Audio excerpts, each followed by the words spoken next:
But then later on, this driver right here says, no, this vehicle rear-ended me.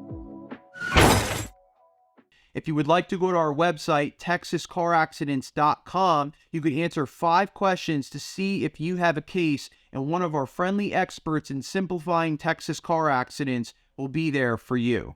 There is another way that you could determine who is at fault for the accident by looking at property damage, but this is a very challenging and difficult thing to do because of how so many accidents will end up with the same property damage if you just change the story a little bit. For example, let's say that this truck puts his vehicle in reverse and hits this car.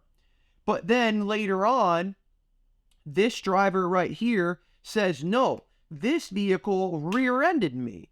You're going to end up with the same type of damage, so it's going to be tough to tell who's telling the truth.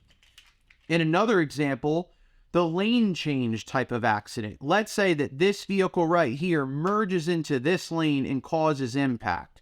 But then later on, this vehicle actually says this vehicle merged into his lane and caused impact. If you look at the damage this way or this way, you're going to end up with very similar property damage where the story can make all the difference. But even if there is an outside chance that you could prove that the other driver is fault based on the property damage, you are likely going to have to hire an accident reconstructionist, or a lawyer would have to hire an accident reconstructionist to help you on your case. The accident reconstructionist can give his expert opinion on who he believes is at fault for the accident based on the damages. But this is not always 100% clear cut.